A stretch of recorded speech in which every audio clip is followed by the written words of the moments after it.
Assalamualaikum warahmatullahi wabarakatuh. Waalaikumsalam warahmatullahi wabarakatuh. Bismillahirrahmanirrahim. Alhamdulillahi rabbil alamin. Wassalatu wassalamu ala ashrafil mursalin, imamil muttaqin, sayyidil ghurril muhajjalin, wa ala alihi wa ashabihil mujahidin at-tahirin, amma ba'du. Saudara-saudara kaum muslimin rahimakumullah.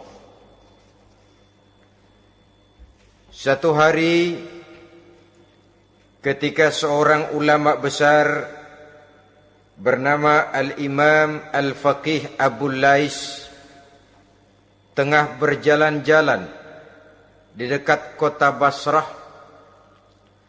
berkelumpulah sekelompok orang di dekat beliau. Mereka datang mengajukan satu pertanyaan. Imam, kami ingin bertanya. Di dalam Al-Quran itu Allah Subhanahu wa ta'ala menjelaskan, Ud'uni astajib lakum. Berdoalah kepadaku, aku akan jawab doamu. Mintalah kepadaku, aku kabulkan permintaanmu. Itu dan begitu janji Allah di dalam Al-Quran. Kami, kata orang-orang tadi, sudah lama berdoa kepada Allah. Tapi kenapa sampai sekarang doa kami ini belum dikabulkan? Katanya, ud'uni astajib lakum.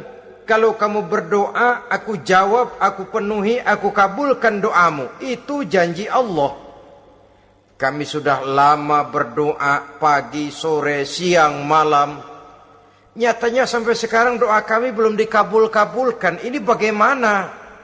Apa ayat Quran salah? Apa Tuhan lagi lempengan gak denger?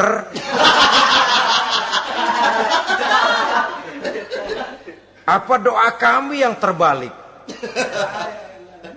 Kelihatannya sepele saja ini. Doa tidak didengar oleh Allah. Permohonan tidak dijawab, tidak dikabulkan oleh Allah. Tapi sebenarnya kalau kita mau merenung, kemalangan apa yang paling besar dalam kehidupan ini selain daripada kalau permohonan dan doa kita sudah tidak dihiraukan oleh Allah. Artinya hidup sudah tidak diopeni oleh Allah. Jangankan Allah, saudara-saudara, kita nggak diopeni sama mertua saja bingung.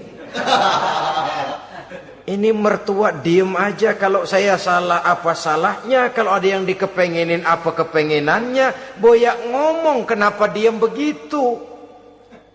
Ini tidak diopeni oleh Allah. Kemalangan apa yang lebih malang selain daripada kalau doa sudah tidak didengar oleh Allah. Itu sudah kemalangan yang paling malang, lebih malang dari kota Malang saya kira.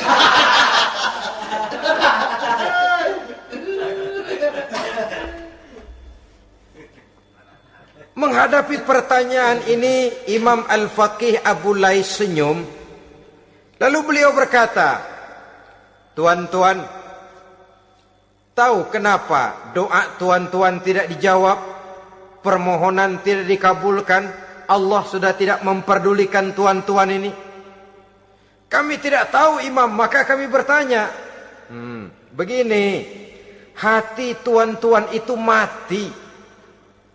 Dari hati yang mati, channel tidak nyambung kepada Allah. Dari channel yang putus tidak ada getaran strom, bagaimana akan timbul gejala? Hatimu mati, jadi pantas kalau doa tidak dikabulkan, permohonan tidak dipenuhi, doa tidak terjawab, hatimu mati. Saudara-saudara kaum muslimin, dari hati yang mati ini, getaran tidak akan sampai ke hadratullah azza wa jalla. Nah, ini juga satu penyakit yang kita sangat khawatirkan, yaitu apabila hati kita sudah mati selagi jasad masih hidup. Artinya, jadilah kita bangkai berjalan di hadapan Allah subhanahu wa ta'ala. Sementara kita sangat disibukkan dengan menggali berbagai macam jenis obat penangkal penyakit zahir, dan kita kurang perhatian untuk mencari obat penangkal penyakit batin yang kalau diserang penyakitnya menghancurkan kehidupan abadi di akhirat nanti.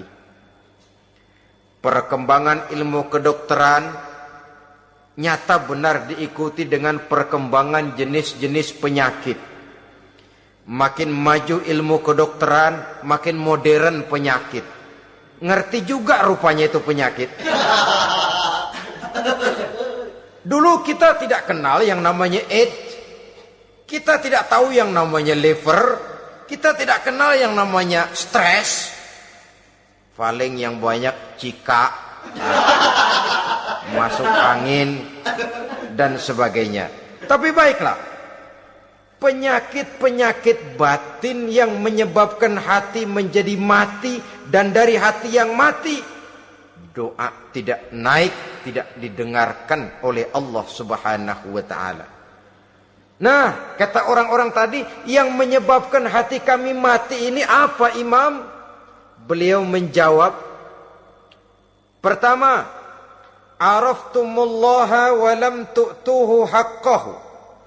Yang menyebabkan hatimu jadi mati, pertama, kamu kenal benar kepada Allah, tapi haknya untuk disembah, kewajibanmu untuk menyembah, tidak pernah kamu laksanakan. Bagaimana Allah tidak akan jauh dari kita kalau kita tidak akan mengadakan pendekatan kepadanya.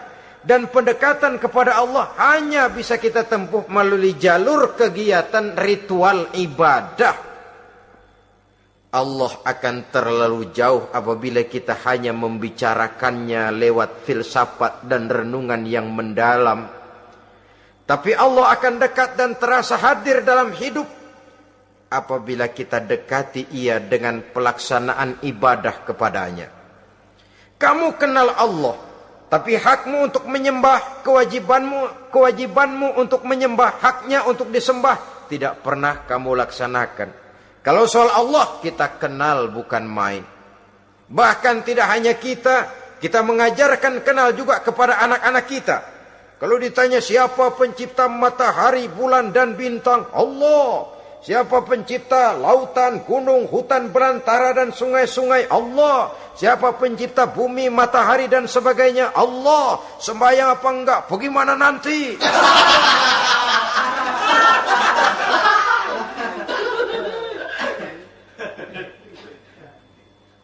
Tanpa pendekatan, Allah akan jauh. Apabila Allah jauh, maka doa tidak akan didengarkan olehnya. Oleh sebab itu, logika mengajarkan kepada kita, berpayahlah dulu, wa mal ladzatu illa ba'da ta'ab, innama al-usri yusra. Di balik kesulitan menunggu kemudahan. Nikmat baru akan terasa, kelezatan hidup baru akan terasa setelah kita jerih payah banting tulang peras keringat. Rasanya memang lebih nikmat sepotong singkong hasil cucuran keringat sendiri ketimbang roti dijejelin orang.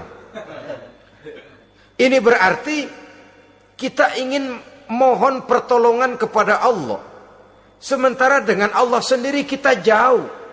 Sama saja dalam kehidupan kita analoginya, saudara-saudara. Orang tidak kenal kepada saudara, tahu-tahu jauh dari saudara, tahu-tahu datang mau minjem duit. Apa kesan saudara? Enak aja, kenal enggak, dekat enggak, datang-datang mau minjem duit. Emang duit percetakan bapak lu?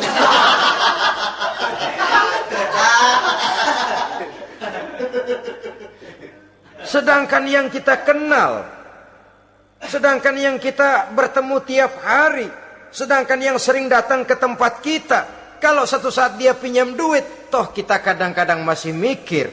Apalagi datang nggak pernah, berkunjung nggak pernah, ngobrol nggak pernah. Apalagi kenal juga nggak pernah, datang-datang mau minta. Macam apa? Datang nemuin Tuhan setahun 2 kali. Idul Fitri doang sama Idul Adha. Doa cerewet banget. Apa itu? Apa aja diminta. Saudara hadirin, bagaimana doa akan kabul, permohonan akan dijawab? Jikalau kita jauh dari Allah, kita kenal Allah, haknya untuk disembah, kewajibannya untuk menyembah, tidak pernah kita laksanakan. Itu yang menyebabkan hati kita lalu menjadi mati. Padahal mengenal Allah, setelah mengenalnya, mengadakan pendekatan kepadanya melalui ritual ibadah yang dicontohkan oleh Rasulullah Sallallahu Alaihi Wasallam. Ini hal pertama yang menyebabkan hati jadi mati. Kamu terlalu kenal Allah tapi tidak pernah menyembah kepadanya. Sama aja orang kerja kagak, habis bulan mau minta gaji. Karena kita jitak kepalanya. Macam apa? Kerja enggak, tahu-tahu datang mau minta gaji. Kerja dulu yang baik, habis bulan baru. Enggak diminta pun memang sudah ada jatahnya. Ibadah dulu kita kepada Allah. Soal Allah memberikan karunia kepada kita, itu hak Allah. Apabila kita dekat dengannya, ibadah yang kita laksanakan benar, karunia itu akan datang kepada kita. Saudara-saudara, yang kedua yang menyebabkan hati jadi mati, qara'tumul Qur'an walam ta'malu bih. Kamu baca Al-Qur'an tapi ajarannya tidak pernah kamu amalkan. Kamu baca Quran tapi isinya kamu injak-injak. Sehingga ada peringatan dari Rasul Sallallahu Alaihi Wasallam. Beliau bersabda, "Iza azzamat ummatid dunya wa fi riwayatin dinaron wa dirhaman nuzi'at minha haibatul Islam. Wa iza turikatil amru bil ma'rufi wan nahyu 'anil munkari hurimat 'alaihim barakatul wahyi. Wa iza tasabat ummati saqatat min 'ainillah." 3 peringatan keras tapi yang merupakan gejala penyakit kita umat Islam diperingatkan oleh Nabi kita. Pertama, iza azzamat ummatid dunya. Apabila umatku telah terlalu mengagung-agungkan dunia, apabila umatku telah jatuh menjadi umat yang materialistis, segalanya diukur dari sudut keduniaan saja, nuzi'at minha haibatul Islam, maka akan dicabutlah dari mereka kehebatan agama Islam. Hilang kehebatan Islam apabila kita jatuh menjadi umat pengagung dunia, penyembah materi. Nilai kita, keberadaan kita tidak dihargai orang lain. Orang memandang kita remeh saja. Orang Islam gak ada apa-apanya, bayar aja. Bisa dibeli, bisa diatur, bisa dikerjain, garap saja. Nuzi'at minha haibatul Islam, hilang dari mereka kehebatan Islam ini. Kenapa? Mereka telah mengagungkan dunia dan menjadikannya sebagai tujuan. Padahal dunia cuma alat, materi cuma alat, harta cuma alat. Yang kedua, wa iza turikatil amru bil ma'rufi wan nahyu 'anil munkari hurimat 'alaihim barakatul wahyi. Apabila telah ditinggalkan amar ma'ruf dan nahi munkar, maka hilanglah keberkahan wahyu. Ini yang ada hubungannya dengan masalah kita. Kita baca Quran, kita tidak amalkan isinya. Bagaimana hati tidak jadi mati?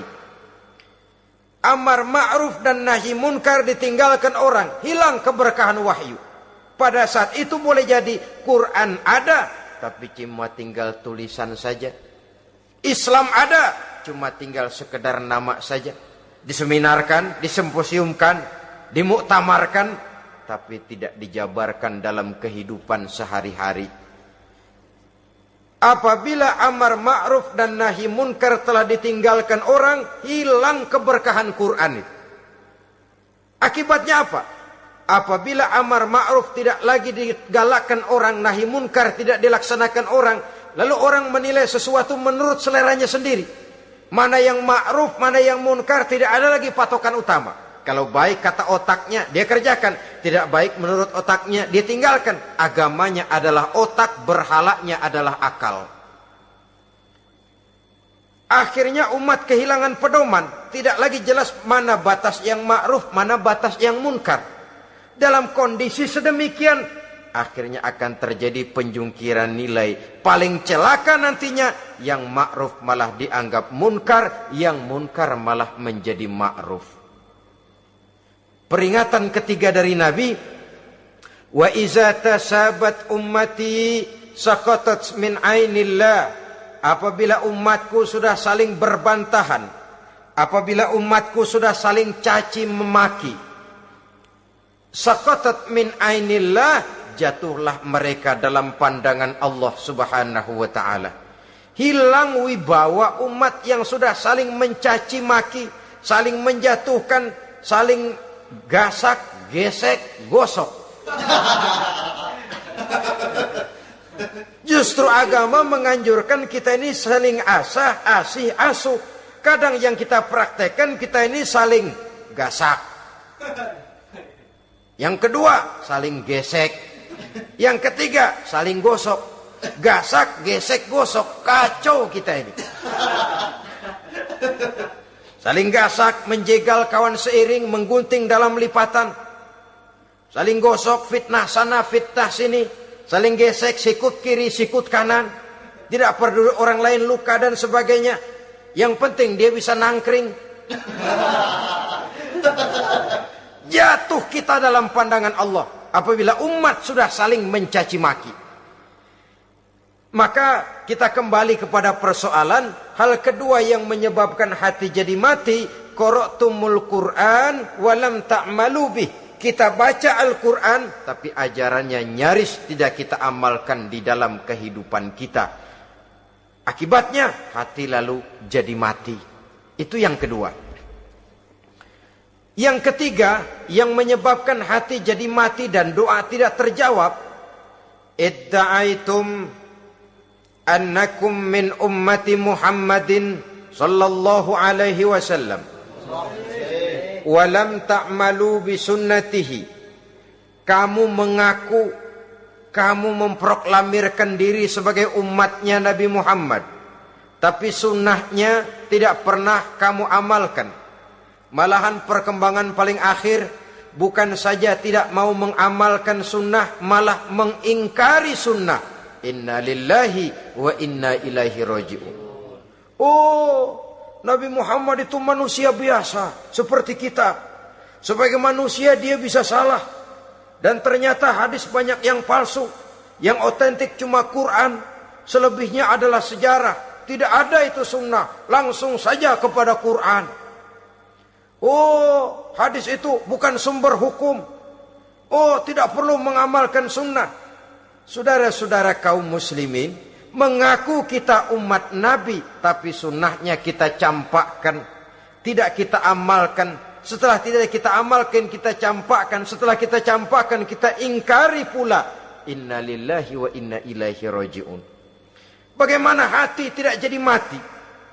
Kalau siang malam kita memproklamirkan diri sebagai umat Nabi Muhammad, sementara sunnahnya kita campakkan, kita abaikan, dan kita ingkari dia. Sunnah itu. Padahal jikalau sekarang kita mengenal Islam, jikalau kita sekarang ngerti halal haram, tahu hak batil, bisa memilah dan memilih antara yang ma'ruf dengan yang munkar, itu utamanya adalah karena jasa Nabi Muhammad SAW, yang dari generasi ke generasi dilanjutkan oleh para sahabat, oleh tabi'in, oleh tabi'it tabi'in, terus oleh para ulama-ulama sampai kepada kita sekarang ini. Walaupun beliau hanya berfungsi sebagai penyampai, tapi kepribadiannya dijadikan model oleh Allah Subhanahu wa taala di dalam kita melaksanakan kehidupan beragama. Bahwa beliau manusia seperti kita, memang dalam arti unsur biologisnya ya manusia. Punya darah, punya daging, punya hati, punya perasaan, bisa sedih, bisa gembira. Tetapi beliau itu termasuk basyarun la kal basyar. Manusia yang tidak seperti manusia pada umumnya. Punya spesifik. Dan itu wajar sebagai seorang Rasul pilihan Allah. Apalagi merupakan Rasul pilihan dari sekian puluh pilihan. Bahwa jamrud itu batu memang, tapi nilainya kan berbeda dengan batu kolar. Satu truk batu kolar dengan barangkali segenggam batu jamrud, nilainya tentu jauh lebih mahal batu jamrud. Kalau soal batunya, sama batunya, tapi nilainya berbeda karena esensinya berbeda. Kita manusia, Nabi Muhammad juga manusia, sama manusianya memang, tapi kualitasnya, nilainya tentu jauh panggang daripada api. Itu sebabnya Allah menjadikan beliau sebagai model. Laqad kana lakum fi Rasulillahi uswatun hasanah. Di dalam diri Rasul itu terdapat contoh teladan yang sangat baik bagi kita. Oleh karenanya, pada pertemuan kali ini, apabila kita konsekuen mengaku umat Nabi Muhammad, marilah konsekuen juga menegakkan sunnahnya. 3. Yang keempat, yang menyebabkan hati jadi mati dan doa tidak terjawab. Akaltum ni'mata rabbikum walam tashkurulah. Tiap hari kamu makan nikmat Tuhanmu, tapi kamu tidak pernah mau bersyukur kepadanya. Kepada Allah Subhanahu wa ta'ala. Nikmat Tuhan kita doyan banget. Tidak pernah sehari dan sesaat pun terlepas diri dan hidup ini dari nikmat-nikmat yang diberikan Allah. Sejak kita bangun tidur sampai tidur kembali, bahkan tidur itu sendiri, di pasar, di sawah, di kantor, dimanapun kita berada, nggak pernah nikmat Allah berhenti. Hidup kita dalam alam diberikan segala fasilitas untuk menunjang kehidupan. Gak pernah Allah pasang pajak matahari. Gak pernah Allah pasang pajak gas udara. Nikmat-nikmat yang banyak itu tiap hari kita kecap, tiap hari kita nikmati. Tapi kita tidak pandai bersyukur. Padahal Allah memberikan peringatan keras dalam hadis qudsinya. Man lam yashkur ala na'mai walam yasbir ala balai falyakhruj min tahti samai wal yatlub rabban siwaya. Siapa yang tidak mau bersyukur terhadap nikmat yang aku berikan kepadanya dan tidak mau bersabar terhadap ujian yang aku berikan kepadanya, silahkan keluar saja dari kolong langit ini dan cari Tuhan selain aku. Diusir oleh Allah. Kalau orang tidak mau bersyukur terhadap nikmat yang aku berikan dan tidak mau bersabar terhadap ujian yang aku timpakan, keluar dari kolong langitku, keluar, cari Tuhan selain aku. Diusir. Lah yang ngusir Allah. Anak sekarang bilang mau ke Menong.